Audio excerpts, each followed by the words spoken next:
Hello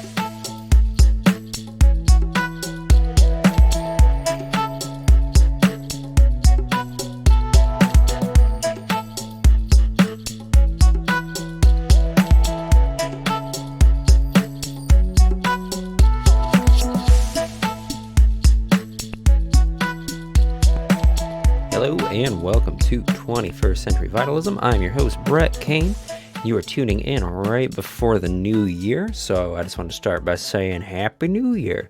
Happy holidays for the folks who were privileged enough to celebrate them in any capacity. For the rest of you who may have not had the same container, I hope that you found some rest and contentment at the end of the year. It has been a crazy long year. A lot of bad, some good, but a lot of bad overall. We're definitely all moving through a very traumatic time in our nation's history, world history, and I hope that you're finding a moment of respite from that onslaught of badness. It is important to keep in mind that oftentimes it is pressure that creates diamonds, and I want to be very mindful when I say that because there are a lot of people who are in very hard conditions, and I don't want that to sound contrived or like not understanding, but hopefully at this time at the end of the year, we're able to maybe just have even a moment of pause, even if it's a day, if you're lucky enough a week, to just really give thanks for the aspects of our life that are still here. You know, if you have any loved one at all, just show gratitude, show some thankfulness. This life is so short and frankly very wobbly. We don't really know what is going to happen from day to day. And, I think this year is really exemplifying that nature of impermanence that is always here, but we often find ways to distract ourselves from that truth. And the more that we can connect to that truth, especially as the world stage gets set for potentially even more years like this one, it's very important to remember impermanence is a fundamental aspect of this reality, and to not get attached to any one way things should look. And as a result, just show gratitude whenever there's something beautiful that happens. There's a lot of stuff to see and take in and enjoy in this life, even if we don't own anything. A night sky has enough mystery in it to tantalize generations of people for so many years. And the same is true for you. It's the small things that really build up to the beauty that is human life. It's not about achieving some specific end, but to just be here and now. And if there's anything that I'd like to do with the show, it's to impart that you can move in any way in life. And as long as you're connected to the current now moment, you will have a sense of vitality. It might be undercutting the themes of the show a little bit because, I want to investigate all the different means to really come to full term with that. But frankly, at the heart of experience, there is so much vitality and aliveness in this very moment, whatever you may be doing, however much pain you may be in. That's a texture of energy, and that's where life is. We have to be able to meet life where we're at. So I hope you all had a wonderful holiday. I hope that this transitionary state that we find ourselves in between Christmas and the new year is beneficial for you, that it offers you genuine rest and peace so that we can start this next year as strong as humanly possible. I don't know what it's going to look like, but the vibe that I'm putting out is that we're going to be getting better. The vaccine on the way, but our illness is not going to be solved with a mere vaccine. What we're looking at is hundreds of years of misalignment with the true aspect of what we are, which is fully interdependent beings. So my intention going forward is to really realize the full capacity of that, to find ways to tap into the interdependent truth of what we are, and to walk with a lighter step, and to be able to be honoring of the planet that we come from, and sourcing, and how we live our lives so it's not at the expense of other people. We are all culpable in this world stage as we see it. And to the degree of which you're going to run from that truth is the degree of which we will continue down the path we are. Don't be fooled. Your actions and the way you walk have very wide-reaching implications, and we're modeling for each other, So by setting the intention to be more mindful of how we are, and also to be modeling of gratitude, it gives people permission around us to do the same. So that's it for my intro. It's a little ad hoc, but I think it bears importance going forward. So for today's episode, I have the incredibly wise and fun Shannon Shine, who is a part of the Project Bring Me to Life podcast network. She and her partner have created a really wonderful platform that's bringing all sorts of beautiful light workers from across the globe together to have conversations just as we are about to have today. And I do have to say, this is maybe one of my favorite kinds of conversations. I really enjoyed our rapport and thought that it really exemplified something that I'd like to continue cultivating, and that is the yes and principle behind improv, which is that you go with where your conversational partner leads. You don't have an agenda that you're essentially trying to get. You're just trying to know who you're talking to and to keep feeding the fire that is being cultivated, regardless of what it looks like. So we cover a lot of things. I wrote down a list just for the blurb, but it's pretty long. We cover a lot of really cool topics. We talk about talismans and the crystal work, grounding it into a more contemporary. Well, that's my goal, is to ground in a contemporary, usable, practical field. We talk about all of her offerings with past life regression and her one-on-one soul coaching program. We talk about ethical spending and reframing the way we look at money. We talk about holding space and creating containers for healing, and we explore the divine. It's a pretty cerebral talk, but it's cool because it's actually not that cerebral in the way that we talk about it. We make it in very plain, easy to use terms that I think could really benefit even more secular people. It's just creating a new language for how we navigate the more woo elements of life. And again, I'll say it multiple times, I don't use that term in a derogatory way. I think it's a brand of language that I think can be really useful if we don't get trapped in the mires of spiritual bypassing and spiritual materialism. I think that there's a lot of important tools that we can actually be utilizing, and I'm really glad that Shannon helps create the container for exploring these things, and I think we do a good job. And yeah, she's great. The Project Bring Me to Life platform is great. I have a lot of friends with podcasts on there, and they're doing some good work. So I'd implore you to check it out. All of her links are going to be in the description below. Like I said, she has quite a few different coaching programs that can help you really uncover the truth of what you're trying to do. She's a very powerful person and a wonderful guide for understanding yourself without implanting her own biases or judgments, or just we talk a good deal about holding space and creating container, and I think that that's the art that she's really offering, is giving you a mirror to study yourself. So with that, I hope everyone is doing well. Once again, this intro might be a little bit longer, but we're nestled up to the new year, and it's important that we connect. I guess host to listener, so we can further bridge that gap.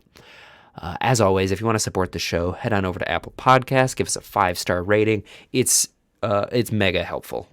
Yeah, I will keep saying it. It is seriously, it's the gold standard for how I can advance the agenda of this show and reach more people. So if you are passionate about feeling alive and you want to see this conversation continue to happen, please support me. May I have another?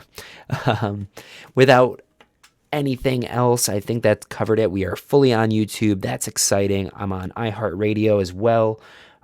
So we're expanding, full sail ahead. Without further ado, here is Shannon Shine.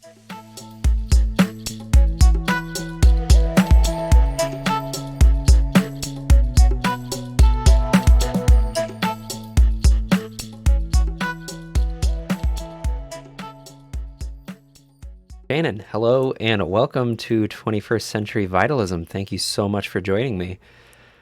Thanks for having me. I'm excited to be here. Yeah, we're on the cusp of leaving one of the most difficult years for many people's lives, and I'm glad that you're here to help me usher in this new period of our lives.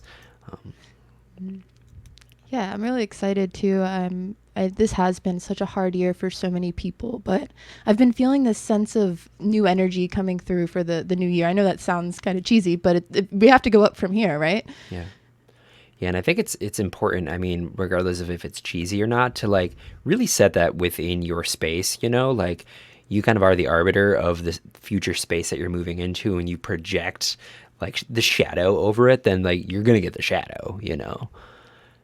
Totally. I agree with that. And I would like to see more people getting positive here at the end of the year. It's been such a year of heaviness that it's time to like light up our lives again. Yeah. It's interesting because this episode is about to be releasing for the new year, so I definitely want to have a focus on that. But we're actually recording it a little bit before the solstice. So we are in the stretch right now. You're in the Eastern Standard Time Zone. So we're both kind of going through the same like amount of darkness. Like right now I look and it's just this overcast, dreary day. And how have you been surfing these current waters that we're kind of in right now? Ooh, that eclipse, man, it about took me out. There was like a wave of just like dark, heavy energy around me for a couple days, but then like I said, there was this wave of other energy that was just like hopeful and excited, and a reminder that we have this like December 21st, because we're recording this as you said before, that is supposed to be this just spiritual shift for everybody as well. So I'm kind of looking forward to that. I know it won't be overnight, but I've been riding the wave the best that I can. Yeah. And I think that's all we can really ask. You know, everybody's best is going to end up looking different, you know? But I think it's important, like, as we go into the new year to just, like, really, like, take stock of the entirety of this past year has just been such a wild roller coaster. Like, we're really seeing all of the cracks in the foundation of our system as it is, you know? And what do you think the nature of this year has overall been? Like, this kind of, like, peering behind the curtain to really see all the both injustice and just the issues. Like, what do you think the nature of this transitionary phase is? Well, I think it's kind of what your podcast is about too, is going into that new world and allowing ourselves to recreate the reality we want to live in. I grew up with a very interesting upbringing, and my dad didn't have a whole lot of inspirational things to say, but one thing he said that stuck with me was sometimes you got to hit rock bottom to make it to the top. And I feel like humanity as a whole is kind of hitting that rock bottom for a couple months to a year so that we can take it back to the top and start just rearranging and giving the equality and the love to everyone that is needed. Yeah. I really like that idea a lot too. And it's like, it's from that rock bottom that we can actually stand on our own 2 feet, you know? And it's like, we have this tendency where we've kind of gone blindly throughout all of history, not really seeing all the effect of our actions. And this year, like, all of our actions are just so much more on the surface, you know? Like, we're really starting to see the accumulated karma that we've been accruing as a society. And it's still kind of vague what the future is going to be. I like the Terence McKenna quote that anything but optimism is fatalism or suicidal, you know? But at the same time, like, it's still very unwritten, you know? It is, and I do a lot of like soul channeling and things and working with people on that level, and people will come to me for like readings and just guidance, and everyone's asking like, what does the future hold? And I have to remind them that though some of us have intuitive guidance, we don't know what the future holds. And I've been saying all year, like, people who talk about things like the Akashic records and the future, it's like it's been melting. Like, I just have these dreams of like the energy around us is just melting and rearranging. So yeah, it's falling apart. I hope so it can get better. Yeah. And it usually has to. I mean, I heard actually fairly recently that when a caterpillar goes into the cocoon, we often think it just grows wings and it's beautiful, but actually it's turning into a goo and it's just like dissolving and then it reforms. So we're all turning into goo this year. I feel kind of like goo, like we're just kind of floating in this like gel of the universe trying to see, you know, what is coming next. Yeah. I think so much of that kind of comes down to, like, in Christianity, they call the word, like, I am. It's like, what are you willing to will into being, you know? To a degree, there is, like, the external reality, which already has its conditioning, but I really like the platform that you advocate and stand upon, because it's very much empowerment focused. And I think that we need more people who are speaking their authentic truths. And we may not all agree on the same things, but the radical authenticity that you and your platform radiates, you're constantly pushing out posts that I think it helps lift the sphere, you know? So thank you for holding that energy down and always following your path. I mean, I've been following you and CeeLo for it's been a minute. You know, it's probably 7 years. So Yeah, we've been on this roller coaster with Bring Me to Life and the community we've been building there. It really is all about the authenticity, and we stand for equality and love and peace and all of those things. But it is about finding your own divinity and creating a world that you wish to see. And thank you for like noticing my posts and things, because I have another motto where it's like I try to be who I needed when I was younger. And like I said, I had an interesting upbringing and I didn't always have the support that I needed. And I realized that a lot of people struggle because they don't have the support system, and they don't have like a cheerleader out there telling them like you can do anything if you really set your mind to it. Like so often people are like, oh, you got to go to college, you got to do it this way, you got to do it that way. And it's really like getting into your own divinity and figuring out what it is you want to do in your reality. And I try to be everybody's cheerleader. Sometimes I need a cheerleader too, but it's nice to be able to give people a smile. yeah. What do you think one of the greatest barriers is for other seekers who are struggling along the path? Like maybe from your own experience, like you want to be the person, like what did you need when you were younger? What was the thing? Mainly I wanted somebody to allow me the space to explore and grow and not tell me how I needed to be. That's where I think the authenticity comes in, like allowing myself to just be however I need to be. And recently I've been really kind of pushing for the like making sure you feel all of your emotions, because for a long time my platform was just pretty radiant about being positive and being the light, but sometimes you need that darkness to see the light as well. So I grew up again like being told I wasn't really supposed to cry and that I needed to be strong and like all of these different things. And I'm here to remind people, you know, like sometimes you got to cry it out before you get to that smiley, like positive perspective of life. It's not all love and light as much as that's what many of us as spiritual teachers like teach, but you got to feel through those emotions. And that was a big roller coaster for me too, was I thought I needed to show up in a certain way for people to appreciate my message. But the more authentic I am, the more I find I resonate with a bigger audience, and it actually helps people feel more human. Like you can't be positive all the time, and you got to work through the layers of your shadow to appreciate that positivity. Wow, that's pretty profound. I notice a lot with like love and light culture. I don't think that it's inherently ill-intentioned, but I think it does kind of come from the space of maybe like spiritual bypassing a little bit. I think a lot of people, and I was in the boat for years, like a lot of years of my life. I was kind of in this kind of pushing away of the aspects of myself that didn't look like the people that inspired me the most. And yeah, I think like the love and light thing, it is very good, but it has to be something that's softened into rather than putting on before, you know? It's something that naturally kind of comes on, and like the less we try and force it, you know, is just the better. It's something that naturally ebbs and flows and breathes, and it is definitely, you can only, I think it was Carl Jung that famously said that in order for a tree's branches to reach the heavens, its roots have to reach to hell, you know?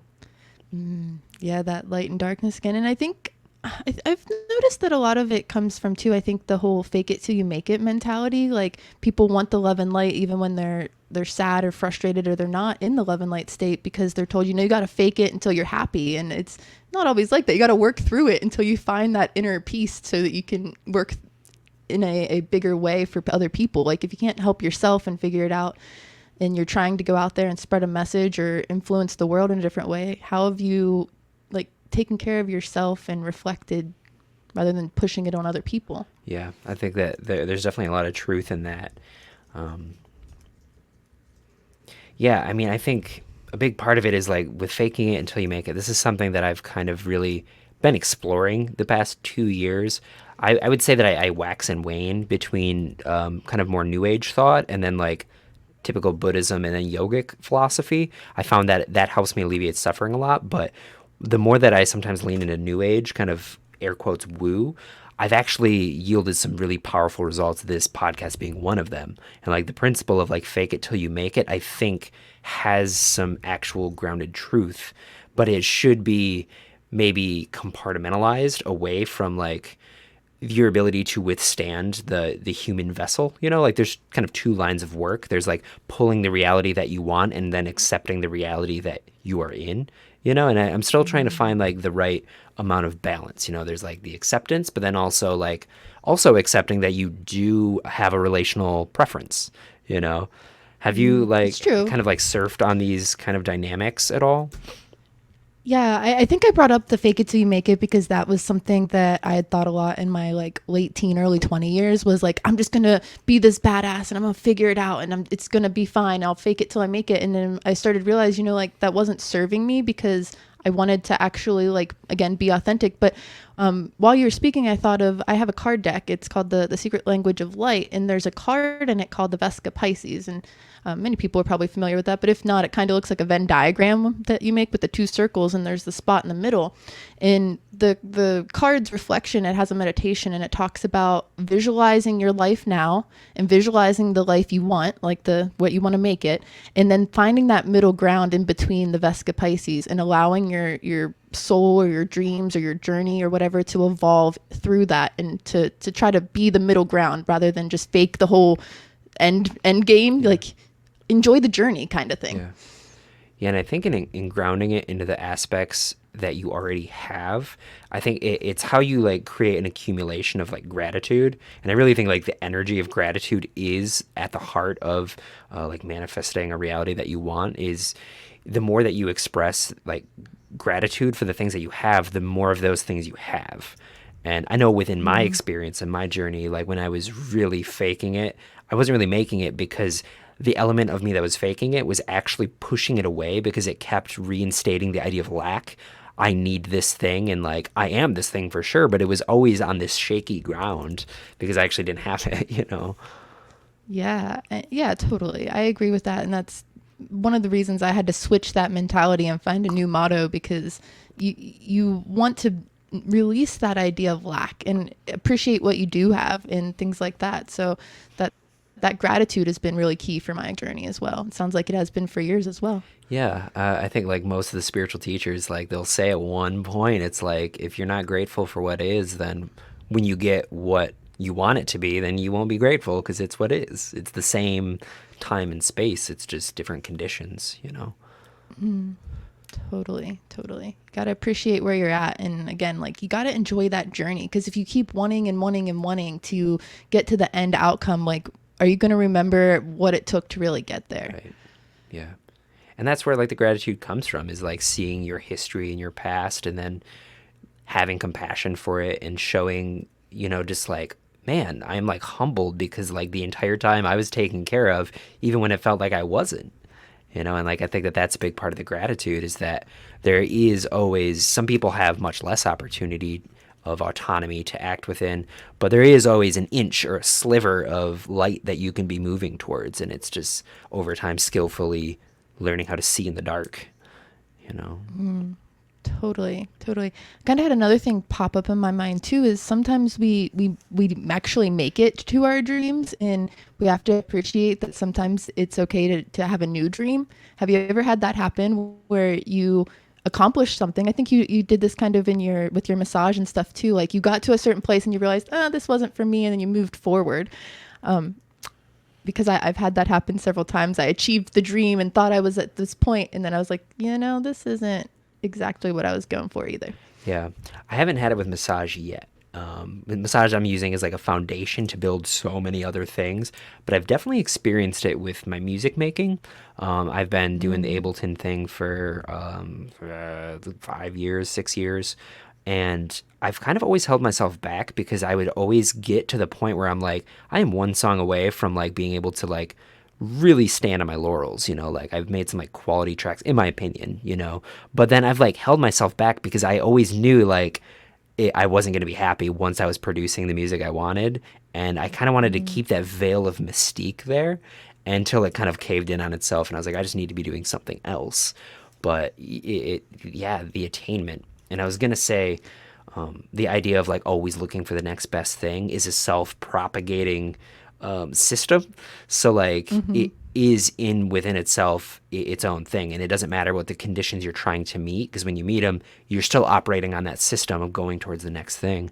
And that's how we see people like Donald Trump, who are bloated caricatures of ego, just like pursuing to their desperate ends, you know? Yeah, I think it's pretty crazy to see how some people react when they attain that achievement. For me, I know for a long time when I was younger, I wanted to have a shop, and it was because I like to make a lot of art, make a lot of jewelry and things like that. And it was kind of like, instead of going to college, which I did do, my family, my parentals, they were like, you should own a shop one day and sell all these things that you just make and have everywhere. And I got to the point I manifested that shop. I owned the shop for about 3 years. And then I just realized, like, I achieved that dream, but I don't want to be stuck in this place forever. Yeah. And it's time to expand and to help people in a different way, because I was in my hometown, and I kind of switched my dream and perspective again and went back to my roots with Bring Me to Life and podcasting and spiritual work. And so I guess sometimes you go back to your original dream too, and you go on side quests, and life is just a journey like that. Yeah. You definitely have like a pretty expansive toolkit.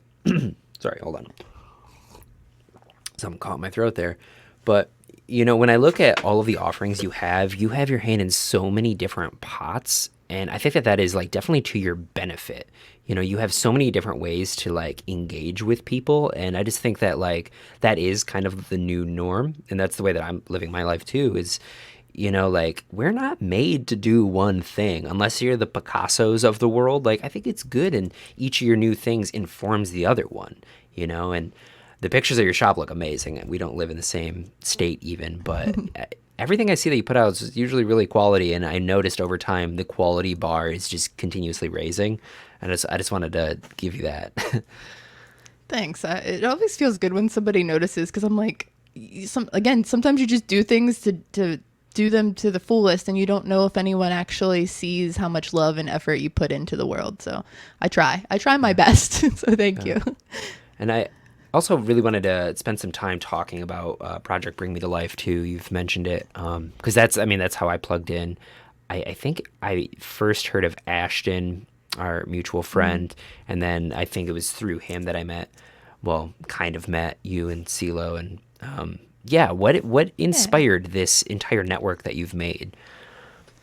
So Bring Me to Life is a platform to help beings that have a positive message get out there. That's kind of how we started it. We started featuring musicians and artists such as yourself and podcasters that wanted to share their message with the world. And at the time, back when we started about 7 years ago, there wasn't really too many platforms out there that were giving the spiritual entrepreneurs or leaders the place to speak. So we were doing podcasting and things like that. CeeLo actually started the project himself. He went on like a nationwide journey to just discover basically his own spirituality, and then we met in the Appalachian Mountains a couple years later, and I helped him take it to the next level, and it kind of became one of my favorite passion projects. And I love podcasting, and just having a way to connect with different people and to get their message out has been really, really powerful. So it's kind of cool to be on the other side of the mic right now. Yeah, it's a pleasure to have you too. I think what I really like about podcasting is that it forces you to really be on the cutting edge of your thoughts. It's not enough to just like say a single sentence, which sometimes I do in a public setting. I'm not like turned on to like be transmitting information or content. So I really like that it forces me to just be on that edge. Yeah, and you get to meet so many cool people, and you get to learn about so many cool people. Like, before I started podcasting, honestly, I didn't really listen to too many of them. When I met CeeLo, he was like all into podcasts and tell me all about them. And I was like, you mean like radio? He's like, no, it's like so much bigger than that. Like, you can meet so many people, and there's so many awesome people all over the world, and you don't have to just be in your hometown. Like, there's so many different kinds of podcasts, but we interview people from all over the world. And it's been just so eye-opening to see how many amazing projects there are out there. Yeah. That's something I'm actually been kind of feeling. At first, like I originally set out the show with, I made like a roster of, I think it was like 30 to 40 people. And I've been adding so many names of people who come into my sphere. And a lot of these people, like, they're agreeing to talk to me. And I'm like, really? You're agreeing to talk to me? Like, what am I doing? But there's so many amazing projects out there. And like, at first I was like a little worried about not having the content to keep it going. But now I'm like, oh, there's too much content. There's so many people. You gotta find the time. So what? Totally. When did it become the network? Because I know when I first tuned in, I think it was like just the project Bring Me to Life as a podcast, right? When did you make that decision to like, oh no, this is going to be a community? Well, in about 2014 is when I helped CeeLo expand it, and we started interviewing more people. And then like I said, I had a shop for about 3 years, and what expanded there was, instead of doing solely podcasts, CeeLo started adding a radio aspect to it, because we wanted an all positive radio. Because so often you will turn the radio on and it's sad music, or it's just music that doesn't stick with your vibe. So we created a platform where we could feature musicians that we met on the road at the various festivals and events we were attending and teaching at. And it kind of blew up from there. We had people start messaging us about wanting to do their own podcasts, wanting to share their music, wanting to write articles. And these are all things that we look forward to people doing and submitting things. And we've started a little team to kind of help go through the content, because like you said, there's so much all the time. In this coming year, I really feel like it's going to take off even more, because so many people have went to the virtual world. And around, I think it was 2015, we did our first virtual festival before virtual festivals were cool. We called it Shine Online, and we had about 5 musicians and 5 workshop leaders teach different things on there. And that's, I think, where the community aspect really started expanding, because we saw how we could get so many different messages out, even beyond just podcasts. And it's kind of got a mind of its own, and we were just here to help guide it and birth it into this reality. I always like the idea of like the midwife of ideas, you know? And I feel like every good project, like the community is something like you have to put a little bit of effort to like create a structure, but most of the time it kind of organizes itself around the cause, you know? And as I see how things have been growing for you and the people that kind of are in your orbit, you know, I've definitely gotten that sensation, you know, that people just keep like getting like pulled into that gravity. And, you know, I think it's a good thing for a lot of people. Totally. And I think projects go in waves too. I think I want to say that to people, because so often they get excited about something and then it starts to get hard and they stop. And that's happened with us several times with Bring Me to Life. It hits like a plateau where we're like, okay, well, what's next? And you kind of just have to, I don't know if meditate through it is the term, because you're not always sitting still, but it feels like the project's at a standstill. And then there'll be this wave of just content and amazing people. And I realized that it kind of goes with the wave of the artist's mind. Like artists will hit that block sometimes and there won't be a whole lot of content to share. And then there's just like so much, like you said earlier. So if you're somebody out there listening and you're like, man, I want to start a big project like this, and you start and then you hit a break, you can always pick it back up and take it to the next level. Yeah. And I think it's actually those moments where everything kind of seems like it's grinding to a halt, where you really get to like set the intention of like what you're doing. Are you in it for the long haul, or are you going to be reactive? You know, it's like you can either respond and like, okay, so like right now I'm in a lull. This gives me an opportunity to have space to set an intention for the future. Whereas a lot of people will be like, oh, it's not working out. I'm a failure. Everything's bad. And, you know, and it's like, that's a moment where it really gives you a chance to express who you are in it. Like, are you here to stay? And like that will carry over to the content, and people want to support a story that is good, you know. And if it gets infused with this sense of dread and self-loathing, then like it's gonna affect the content, you know. Yeah, and I found too that when it goes through those waves, it's because we're all evolving, or us as the co-creators have been evolving. Like CeeLo and I will take a break for a couple months and we'll like do our own inner work, or we'll take a course and learn something new, or we'll read some books and things, and it just like ignites that spark again, and we have new messages to share, because we don't want to be sharing the same thing over and over. And we also want to like step back, tune in, and make sure that we're still in alignment with our message, and, you know, kind of keeping from that ego thing happening where people get too full of themselves when they start something big. So we like to keep ourselves in check and take breaks too. So yeah. I totally get that.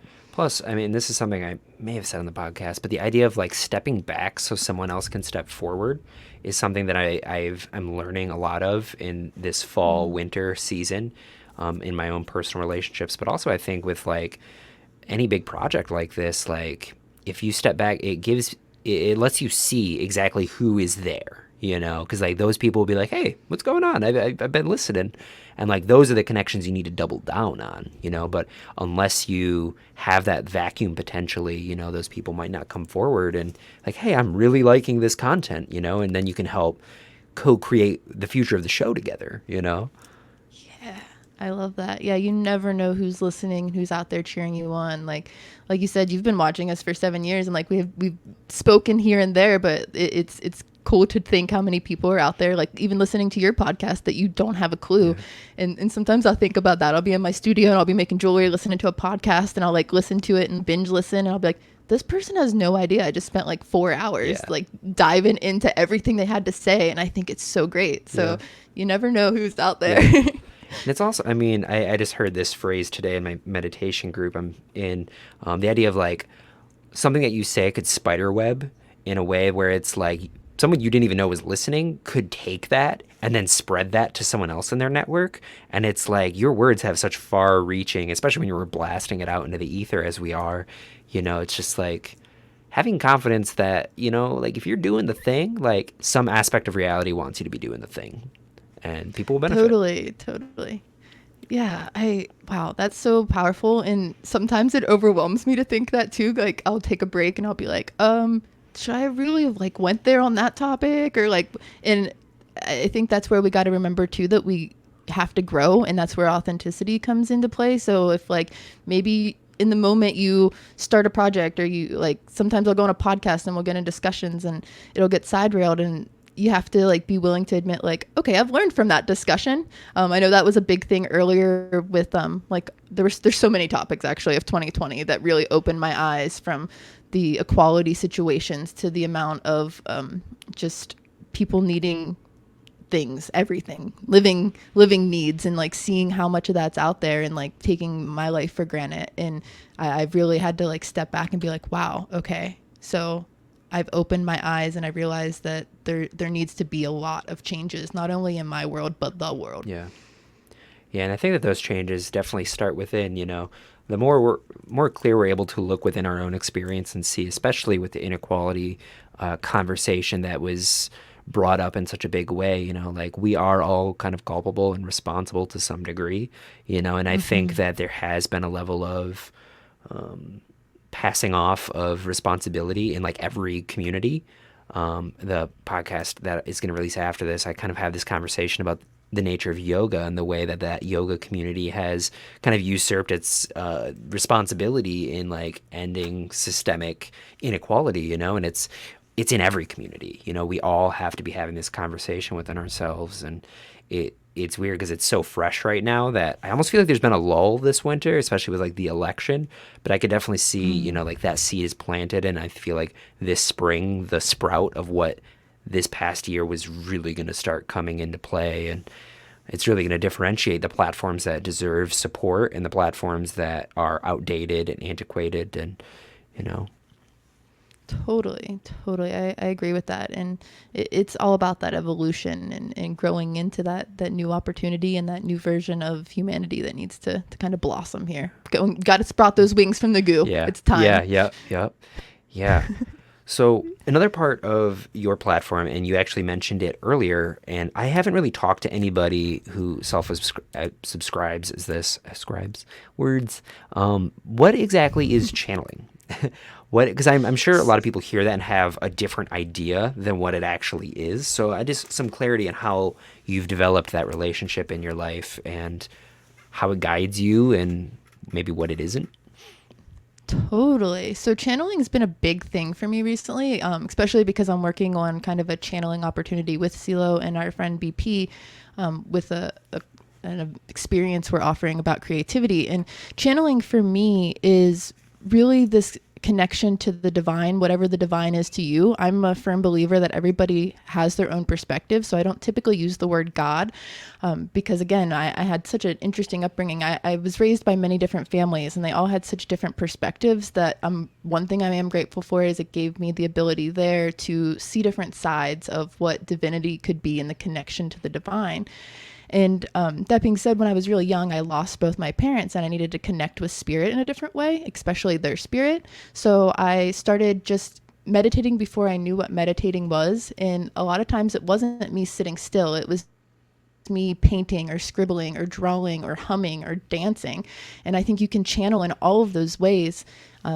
Any form of creativity to me is a form of divine channeling, because you're creating something from nothing, even if it's a movement in your body with dance. And I hold what I call soul sessions, because at first I was a card reader. I did the oracle thing. I didn't really use tarot, but I did the oracle card thing, and I realized that when I was holding space for people, it wasn't just me and my personal experience, that I was allowing some sort of message to just flow through me that sometimes was a lesson to me. I often find that most of the people I work with, they're coming to me so that I can channel a message for them and myself. And I'm like, dang, did I just say that? Like, I need to take that advice. And that's where that authenticity comes in. And I'm like, okay, I hear you out there, universe, spirit, God, whatever it is out there that's speaking to and through me. And I think that we can all do it. So that's something I want to say too, is so many people are like, oh, these people think they're channeling something and they're doing this, that, and the other. And it's like, no, we're all able to do a channeling experience. It's when you hold space to really kind of feel in your heart what message needs to come through from beyond you. Yeah, I like that. Yeah, for me, it seems, because like the idea to me isn't really even, there is the metaphysical aspect of it. I don't typically use metaphysical terms because I try and really approach accessibility as like a core tenet. But at the same time, I think it is a very beautiful map and model to use. So sometimes, I mean, with my own interpretation, I will kind of dip into that. And the idea of channeling for me is like, it's the process of getting into a flow state where your mind doesn't limit the messaging that the rest of your body knows. So, and we can even say it is divinity, but like the divinity of the body, the divinity of your like higher wisdom. And I mean higher not as something outside of yourself, but something that is innate within the core makeup of what it means to be human, in which we all share. Like, what would you say divinity is in this regard and in any regard? And again, there's no right or wrong in whatever frame you want to use. Yeah. Totally.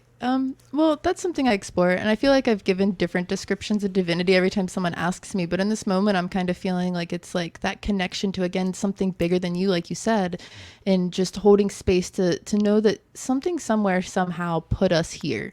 And I want to connect to that energy. For a long time, I was mad at the normal perception of God, because like I said, I lost both my parents pretty young, and there was a bunch of just negative things that happened in my early years. And I was just like, if there's this God out there, why is he doing all these things to me? And it was like a he thing too. So I was like hating on the masculine vibe. And I was like, I don't want to be like this. I want to appreciate my experience here in this physical realm. My parents didn't really get to, and a lot of people I know that I've lost didn't get to experience that connection, and I wanted to feel more alive. So I took the time to kind of reflect on how I connected with the energy that put me here in this time and place to experience all of this chaos around me all the time, and also keeps me grounded and cared for and focused. So that's kind of a roundabout, I guess, what the divinity connection is to me. And that is, I mean, maybe not fair for me to like ask a question like that.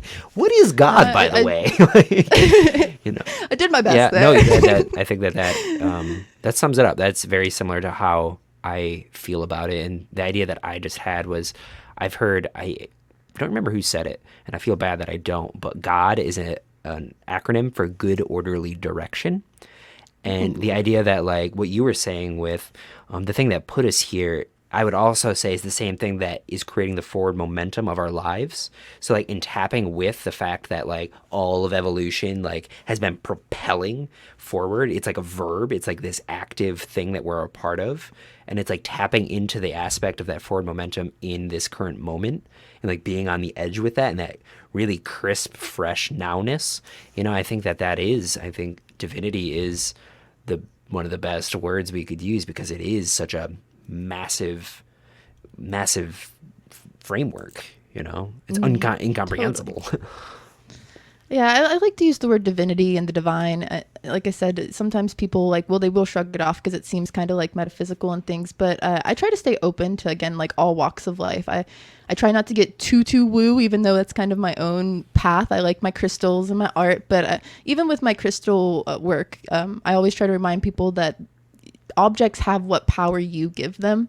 And the reason I share like crystal properties and experiences and things like that with my jewelry is because as a collective consciousness, there is a large group of people that put that kind of intention on different stones or even oils and things like that. And your mind is such a powerful tool that if you need this stone as a reminder, or this oil, or whatever it is you work with as your physical tools. And if you're not into the metaphysical thing, that's fine. Some people use different foods and nutrition options. Some people use, again, yoga or running or using like physical tools and working out. Like maybe they're not metaphysical at all, but there's somebody who goes to the gym. That's still their way of connecting with the divine, because they're tapping out of the world around them for a moment and giving themselves time to connect with their body, even if they're not into divinity at all. Yeah. Yeah, and I think another addition to like the idea of crystals and stuff, because like I said, I've waxed and waned with a lot of different things, and now I'm probably the most open I've been in like I would consider like a sustainable way. And with crystals, I feel like it's a talisman, and I really love that you said it's the power that you give it. And a lot of people kind of look down on like the idea of placebo, but like how incredible is it that our minds have the capacity to change our physiology and we can use it at will. Totally. I have a really cool, real quick crystal story that I feel guided to share for people that are like, they're getting into the crystal story, really. But it's like, once upon a time I had an amethyst crystal, and my grandmother was really sick on and off. That's kind of where I really got into my spiritual journey. And she basically went into a coma, and I was just distraught. I was like early 20s and was like, what do I do? How do I help? I kept thinking I was this healer, that I could heal others, when really I needed to heal myself. And I talked to a friend who was doing something called theta healing at the time, and we like meditated with this amethyst crystal. And she basically led me through a meditation where I held the crystal and we went up these mental stairs, and I carried my grandmother's energy there and gave her a chance and asked the divine and was like, hey, can you like tell me if my grandma wants to live or not? Because I just don't even know how to help her. Like, I don't want to keep willing in my mind and my reality to have her here if she doesn't want to be here. And then I just kind of let it at that. In my heart, I felt like she had made a choice that she wanted to be here. And then my aunt actually called me and was like, what did you do? Your grandmother just woke up and said you were there with a purple stone. And I was like, are you serious right now? And it like freaked me out, because at that point I was like, do crystals work? What is this? This is just a pretty stone. It's giving me comfort, it's like a good luck charm. But then that happened and I was like, oh, okay. So it changed my perspective on just the placebo thing too. And that doesn't happen for everybody, but it's a story that happened for me and is kind of one of my messages to share. So I like to share it for people that are like, what am I doing with these rocks? Are they actually helping me? That's an incredible story. And it kind of makes me double back and like, because like I was making the point about placebos in a very positive way, but like that almost is like beyond the scope of what I mean by placebo. And there's stories like this that happen more often than we like to think, and like everybody has an experience of something that's kind of like supernatural in that regard. And it's like, once you've had that experience, there's no going back, Right. And, wow, that's fascinating. Yeah, I started collecting. It happened with her multiple times too. Like one other time she went into a coma space, and I had a malachite crystal and it was a heart, and I stuck it on her heart, and she didn't wake up then, but her vitals started moving differently and stuff. And I was like, there is something crazy, whether it's me or the stone or just my energy and my belief system. It just felt so powerful. And that's kind of where I got my obsession with rocks and making crystal amulets. It's kind of like my fun side project, and it's been blossoming just as much as the podcast network. So it's been exciting to see that energy and where spirits kind of led me with all of it. How long have you been doing the amulet game? Well, I've actually been making jewelry for over 12 years, but the crystal amulets kind of came into play around 2012 during the 2012 kind of chaos opening. Got you. It was an opening too.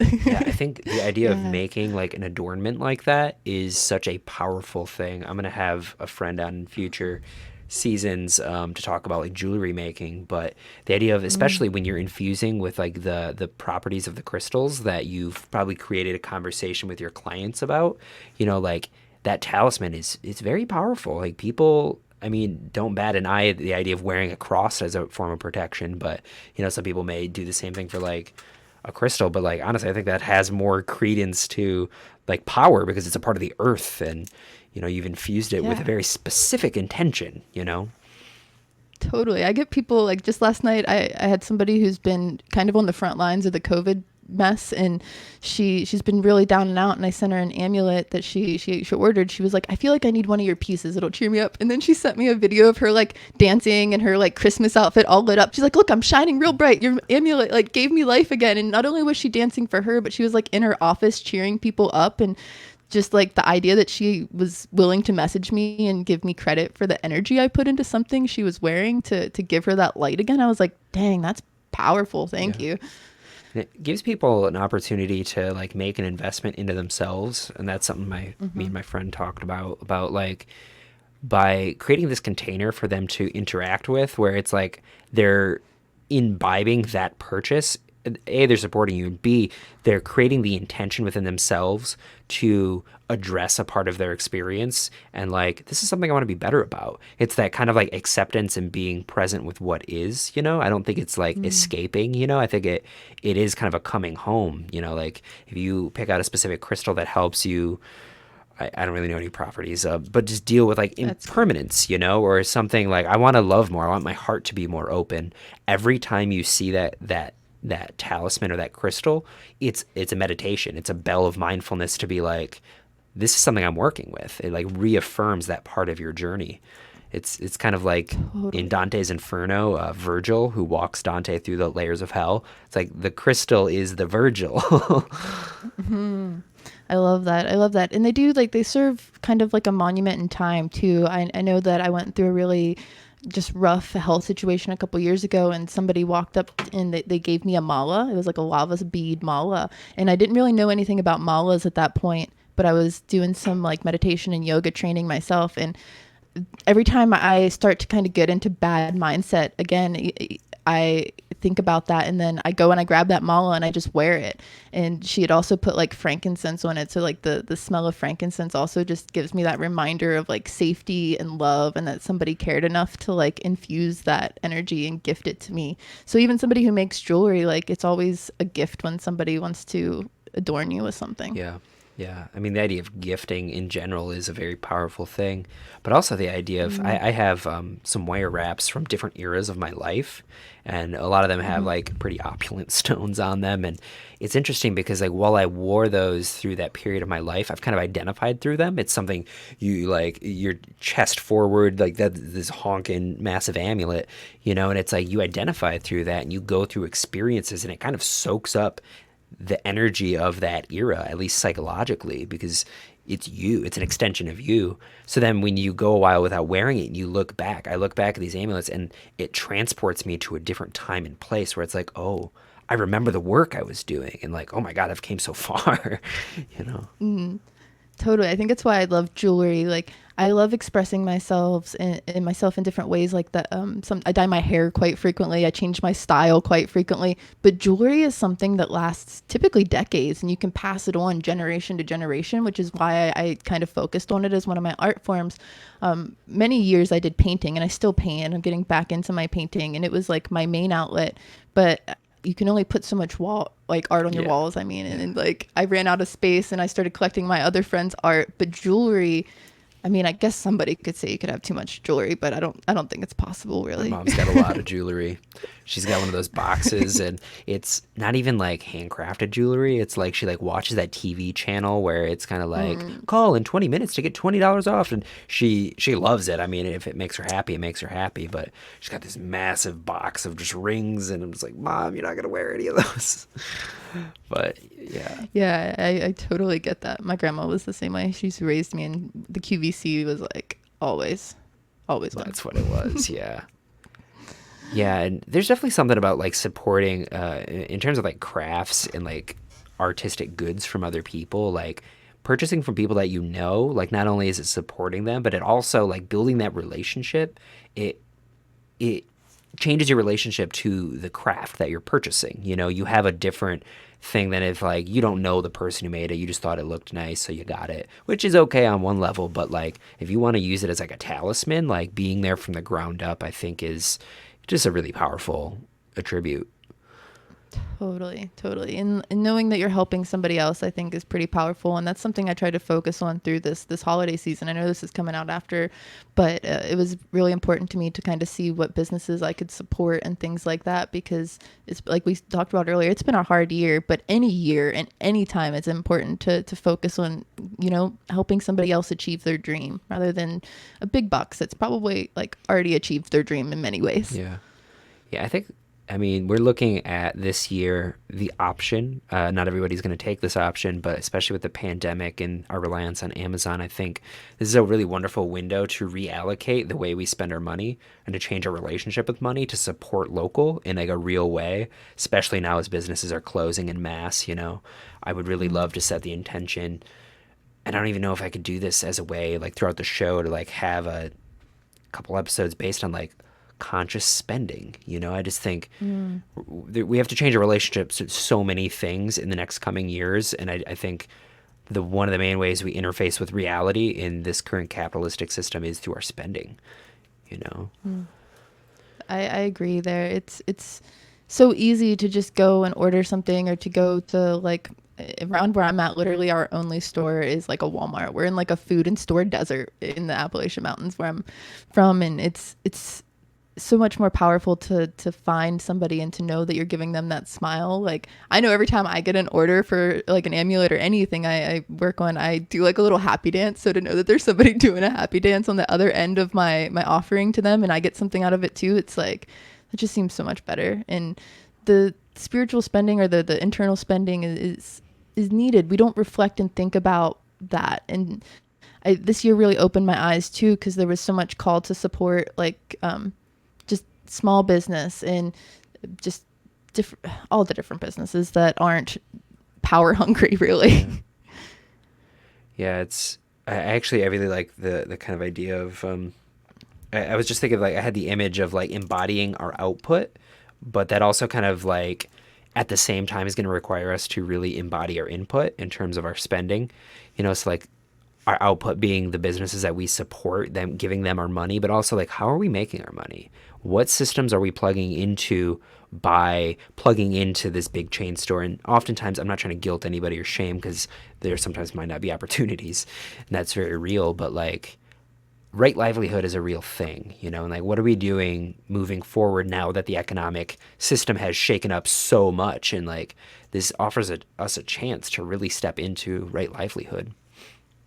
We really, really have to break this idea of like minimum wage and hourly pay. I think as a human society, like, I'm a big Star Trek fan, and I love that none of them even know what money is, really. Like, they laugh when the idea of money comes up. And I try not to be one of those people that hate on money, because money is a powerful thing, and you can do so many things and help so many people if you have access to it. So I'm not a money hater, but I wish, like you said, it was easily attainable for more people. And the idea of minimum wage pay for so many people, it makes it hard to really invest into other people, into like handmade things even sometimes, because the prices, they go up for the craftsmanship. And typically when we want to support small business, we want to pay them for their worth.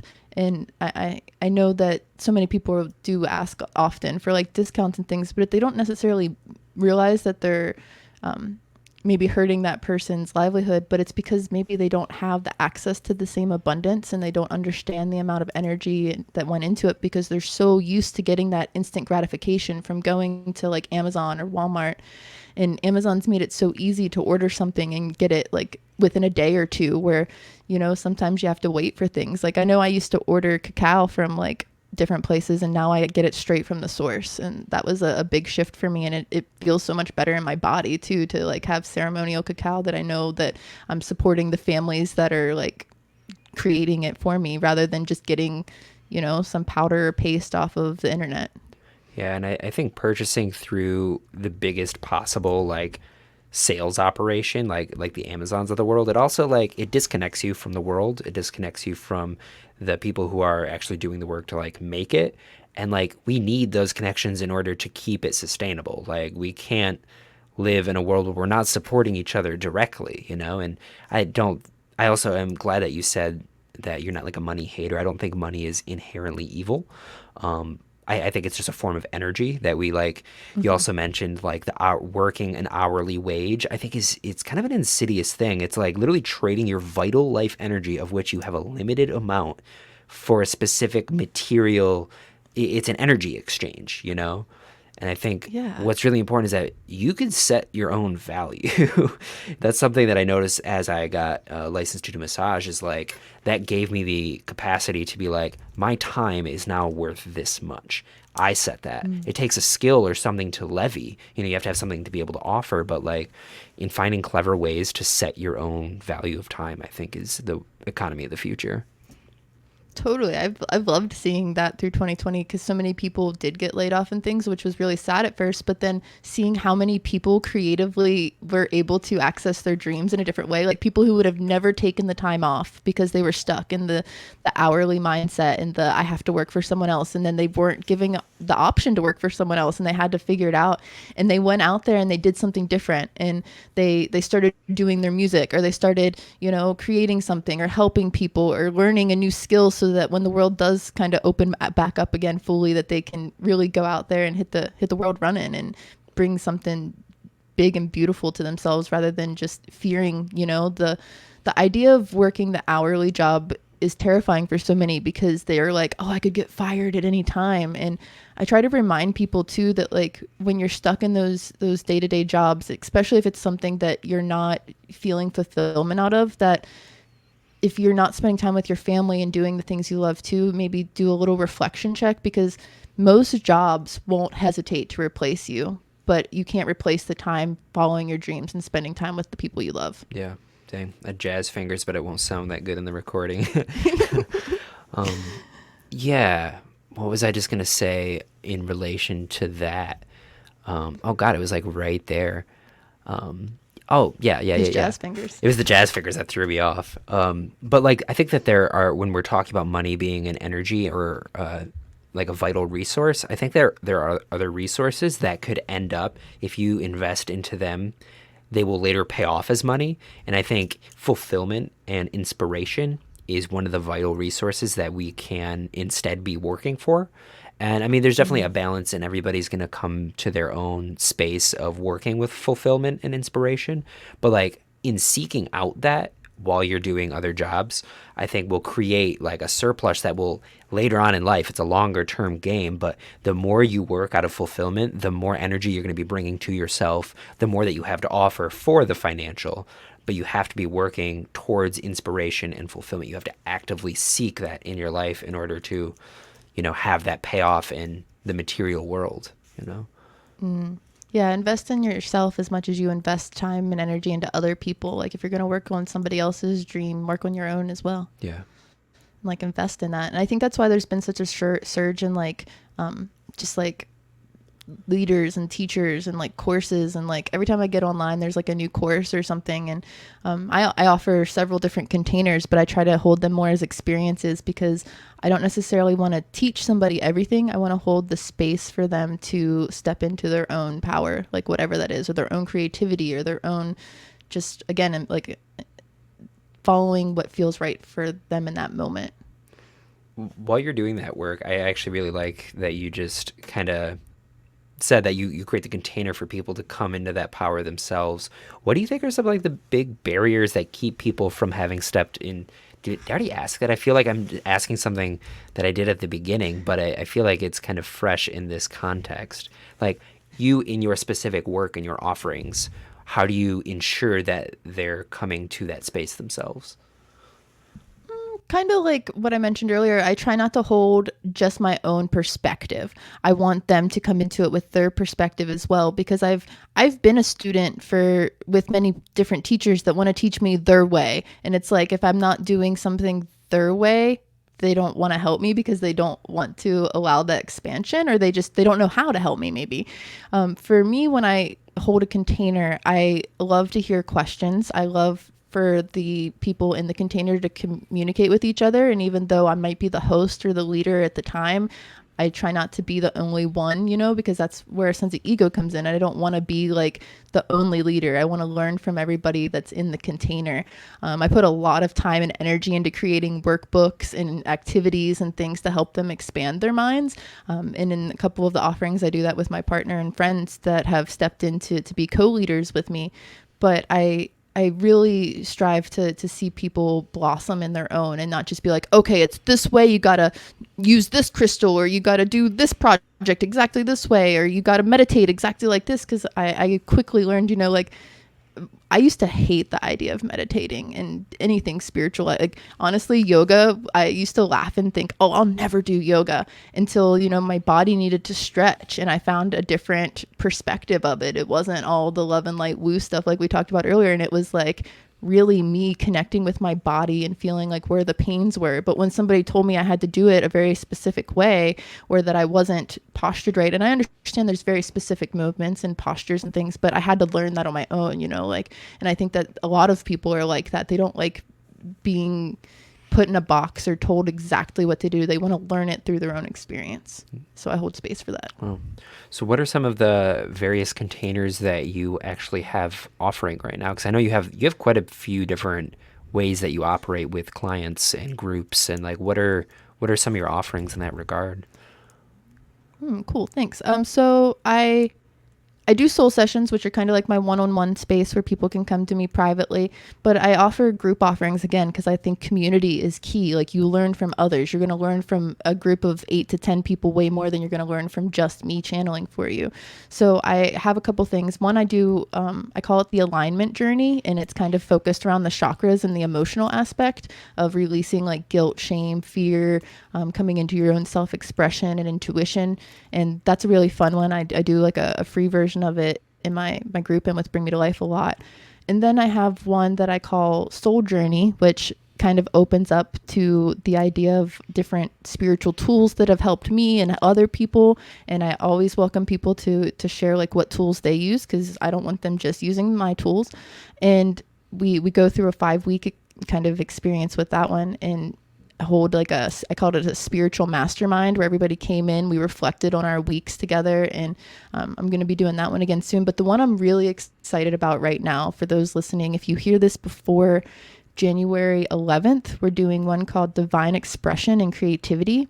And we have an on-demand version that'll be available for you listening in the future, you time travelers out there. But it's really focused on connecting to what your creative drive is. So maybe you write, or maybe you draw or dance or sing, or maybe you want to do those things and you felt like you weren't good at any of them. It's a container to help you just do it, and to do it for the sake of enjoyment and connection to the divinity, and to express yourself in a way that maybe you've never done before, or you want to do better. So we call it DEC for short, and it's all over the Bring Me to Life website. Oh, wonderful.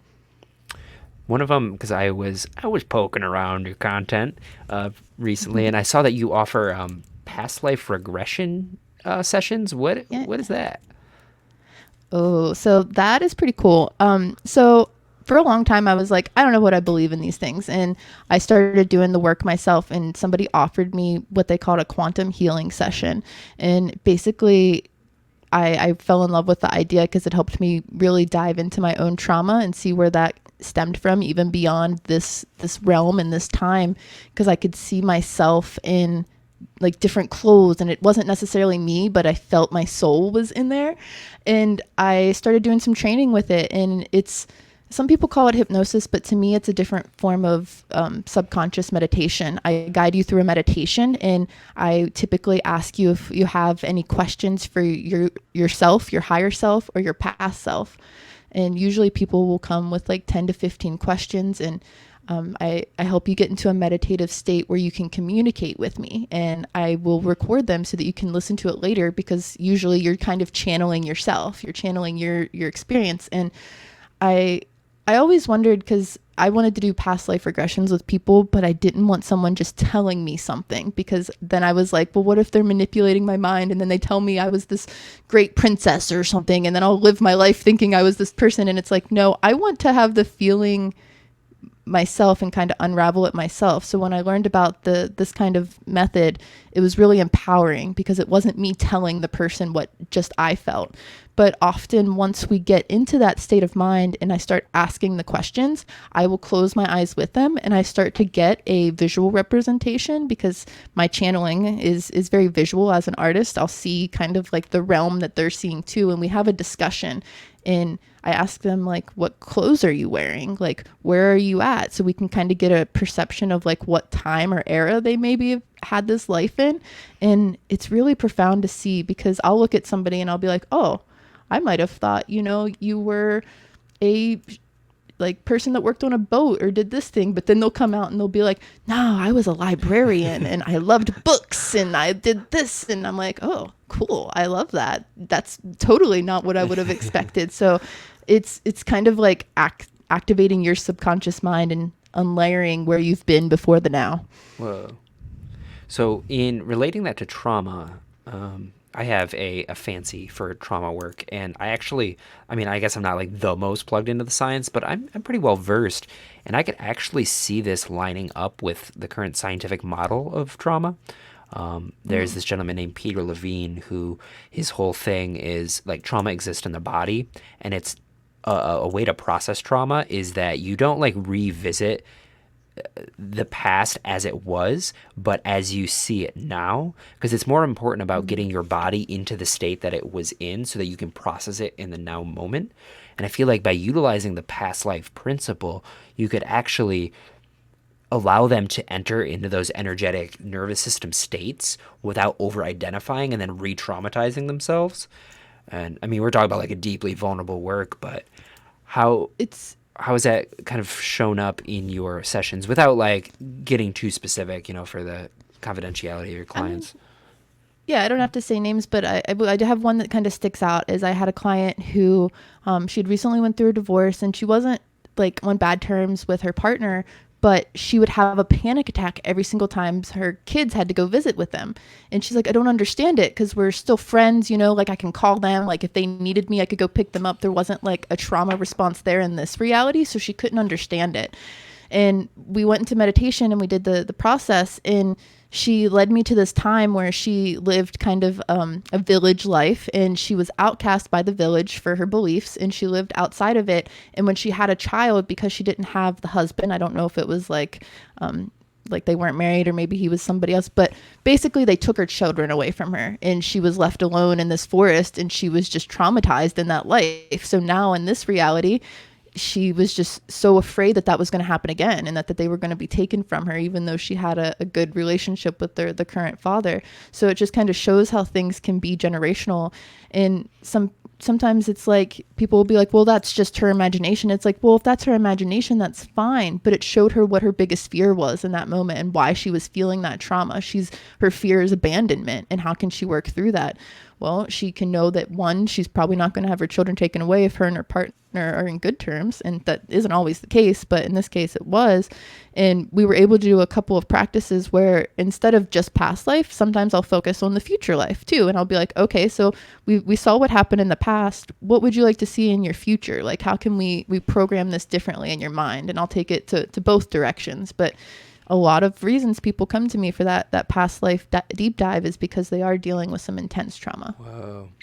Yeah, and I think speaking to the folks who may be dismissive, like, oh, it's just their imagination, like, that's, I don't know, I feel like that actually even adds more credence, And I'm not making a substantial, like, statement on what is actually happening in that session, but, like, I don't think it's really, like, important, like, whatever model allows you to enter that space to where they're creatively or accurately seeing a past life, like, if it is imagination, it's going to be their deep subconscious forces, the archetypes that they're kind of like currently living through, projected into another 3D space, And I mean, without fully knowing if it is or isn't, I think, whatever lens you want to apply to that, it's still the same work,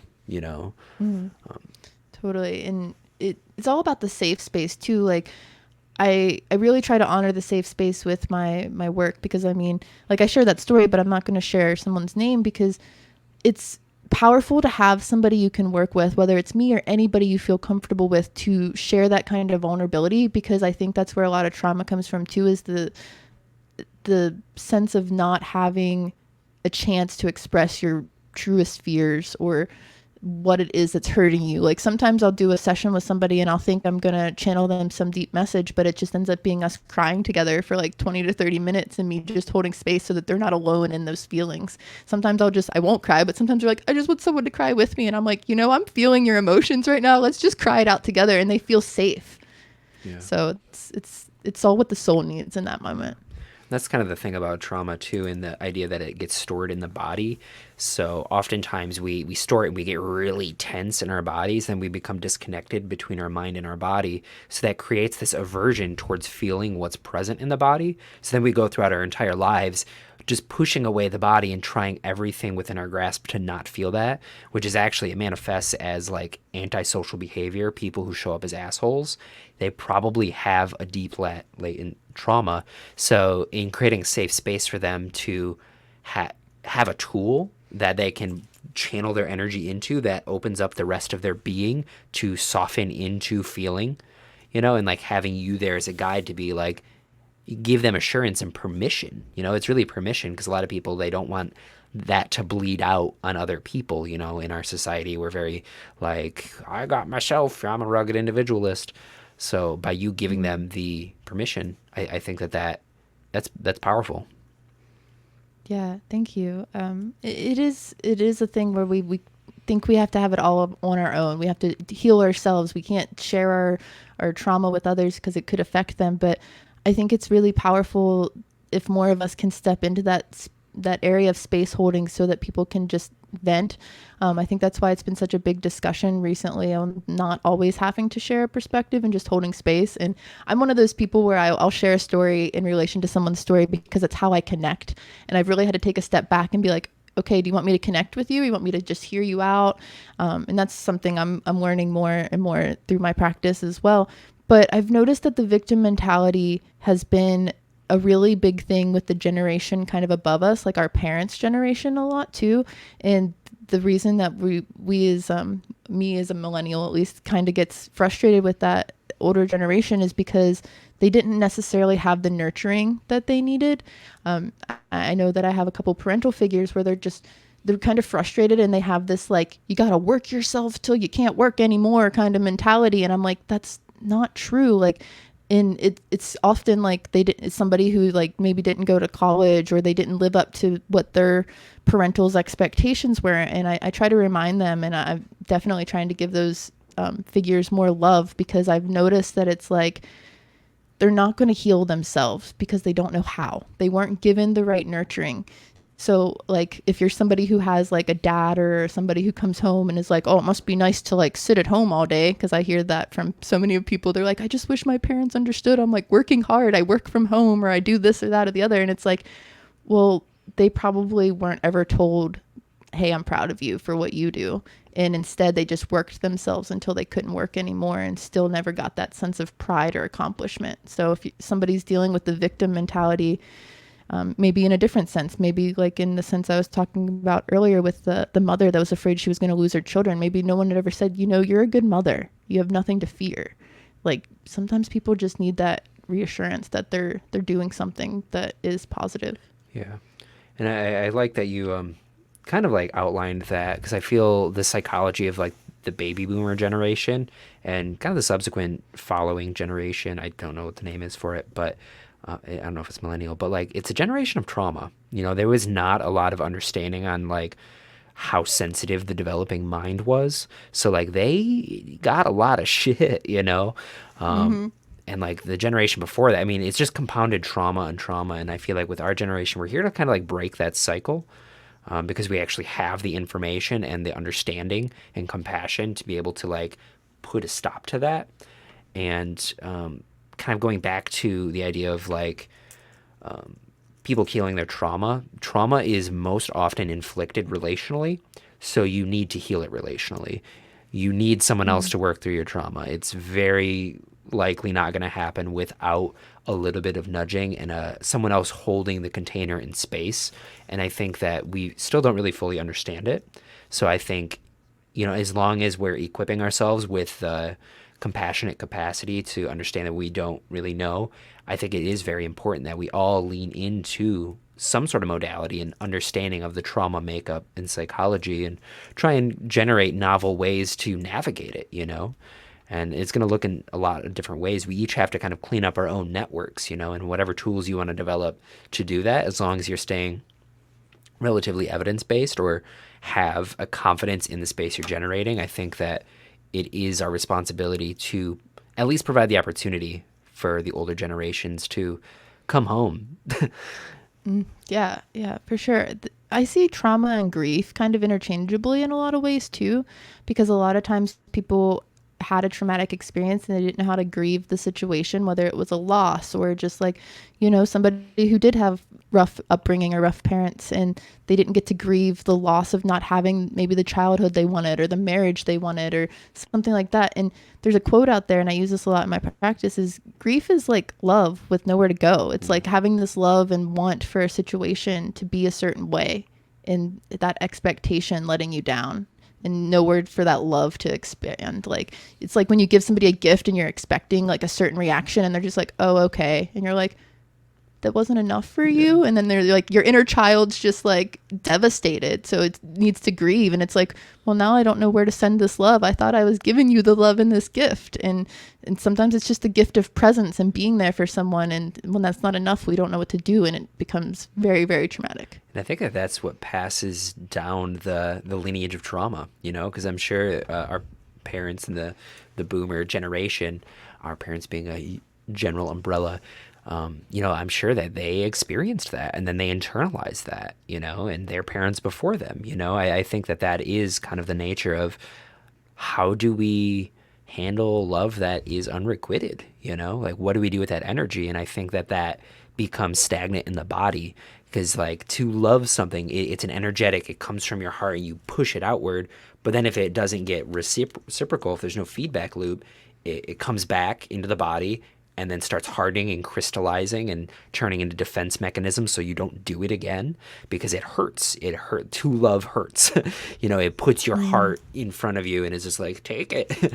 And learning how to process that energy, is however we can do that and hold space for that to happen. And everybody does that in different ways. Like we said earlier, yoga, working out, going for a run. For me, it's painting and meditating and talking to people. Like podcasting is therapeutic for me. Like I've learned so much just sitting here with you, having this discussion. Like it's nice to know there's other people out there that are opening themselves in this way. Yeah.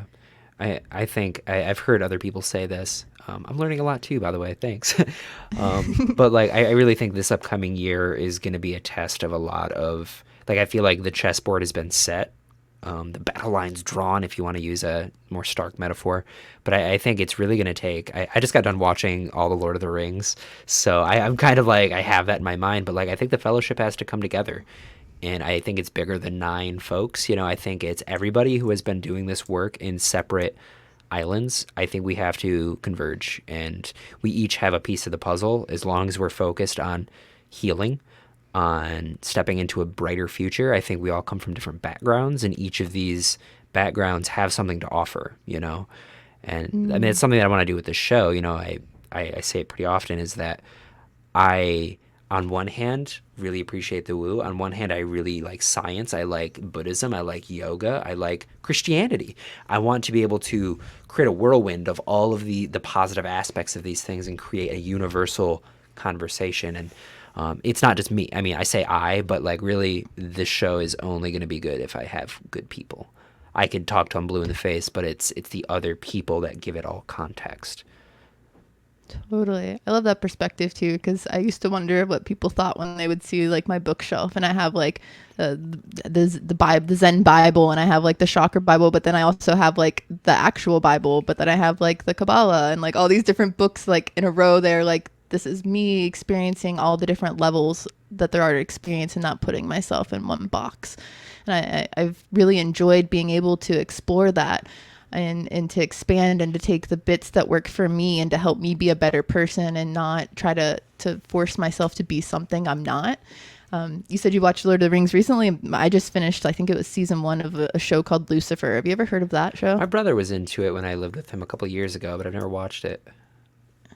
Yeah, I just heard about it. I know it's an older show, but I watched the first season. I thought the timing was pretty powerful, and it's all about like it's interesting because I really love working with like the angel energy, and sometimes people will be like, "Oh, you work with crystals and all these things. You must be a witch." And I'm like, "No, I work with all these different energies." Like some people call me like an angel witch because I do work with both sides. And in this show, it was really powerful because they personify Lucifer, and they also personify an angel, which I think they were trying to make like Archangel Michael, but it's very interesting dynamic. But they bring them to life and they give them human lives. And at the beginning, Lucifer is what you would expect. He's partying and he owns a club, and anything that he can get into mischiefly, he does. And then something changes and he starts to like fall in love with somebody, and his whole world changes. And then the angel that you expect to be good goes through this whole like kind of dark underworld of the soul type experience. And then some things happen. I won't ruin it for people, but it was just a powerful kind of visualization to be like, not all things that we think are bad. They just haven't had the experience to see the light. Yeah, I like that a lot. Yeah, I think everything has. I'm sorry, listeners. I use this one a lot, but like I think everything has a niche in the ecosystem, and giving it understanding its proper placement is huge in going forward. And I mean, goes across like the social conversation to the religious spiritual conversation to the political conversation. Like we all fulfill a need that nature wants us, like we're a demiurge of nature. And the more that we can learn to piece these together and allow them each space to express, I think that is the way forward. Unless I don't know what the nature of like hatred is, though. That's where I'm kind of like still trying to like work out like maybe the piece of that is that it gives the rest of us kind of something to like focus against. I don't know if it's against. I don't know the nature of power and darkness. To me, it's kind of like what we mentioned earlier, that hitting rock bottom before you make it to the top. You got to see the dark before you see the light, and they have that balance there. Like if you don't have some sort of bad, how do you appreciate the good? Like it's hard because there'll be days where you're feeling real good, but you're taking life for granted, and then something bad happens. Like I recently had a health scare and was like, oh no, what's happening? And then like after I relieved from it and I got confirmation I was okay, it was like, wow, I appreciate life so much more now. Like I was really scared there for a couple days, and you got to go through that roller coaster of experience. And I think it's like to build our faith bigger in whatever our faith is in, to really see the accomplishments of allowing the good into your world. Now there are like things like, like murder and not fun things, like health issues that don't go away, but they're usually serving a purpose. And I've found that when something bad like that happens, it wakes up all of the people around them in a different way. Yeah. And it really makes a difference. Kind of like wakes us from our potential slumbers, like a lot of us are like on autopilot until something bad happens. Like we just act as if nothing bad will happen until it does. So I can maybe even see, it being like a catalyst for just further awakening of the dream, like what are we doing? Mm-hmm. Yeah, for sure. I mean, that's like like I said earlier, I was like really angry because I had so much death around me. But it also, like, as I grew and I looked upon that death and I experienced like what those people meant to me, it showed me that I really need to live my life to the fullest. And that's kind of why I stand for what I do and try to help people remember who they are, because it's so easy to let other people in the world around you change you if you don't have that solid foundation for yourself. Yeah. Yeah, I think you're absolutely right, Shannon. So I am noticing that it is a little past an hour. I hate to cut this off, but I feel like we could probably just keep going and going. So I feel like getting some punctuation might be good. So I do want to leave a little bit of space here at the end for you. What do you have coming up in the beginning of this upcoming year that people can interact with you? As I definitely think is very worthy, and I'm giving you the seal of approval and trust, and I advocate for your platform. So how can people get involved? Thank you so much. Well, if you want to work with me one-on-one, hit me up for a soul session. That's at shantasticshine.com, or I'm on all the social medias at shantasticshine.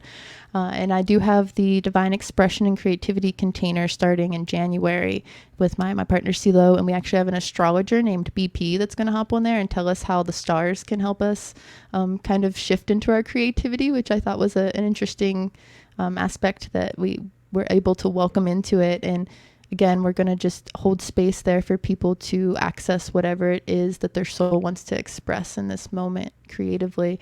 And you can find all of that content in my podcasts and things at bringmetolife.com with the number 2. And I would love to just connect with more people and however they see fit. You want to go in past lives? Let's do some past lives. You just need someone to vent to? Let's connect. Let's figure it out. Cool. Yeah, and all those links will be down in the description if you're watching either on Spotify or the website. I don't know. I actually haven't checked out the other platforms on if they share stuff, but it'll be on the website for sure. So, Shannon, thank you so much for your time. This has been wonderful. These are some of my favorite kinds of conversations. So, thanks for diving deep. Yay. Thank you so much, and holding space and just letting me share my message. I'm real grateful to be on this side of the microphone. Like I said, it's neat. It's neat to share my message and hear yours at the same time. Yeah, wonderful. Awesome. Well, I will talk to you very soon. All right, my friends, that was the episode. Thank you so much for listening all the way till the end. I appreciate you more than you could possibly know. Write about you every day in my diary. I see the ones, like, ooh, there's like 3 listens till the end. Oh, awesome. I'm going to write that down. I actually don't. I don't know what that... I don't even know how to check. But anyway, thank you so much for listening. I adore you. You're great. I'll see you next year. We got a really incredible year coming up. So, yeah, let's look forward to that and build together. All right.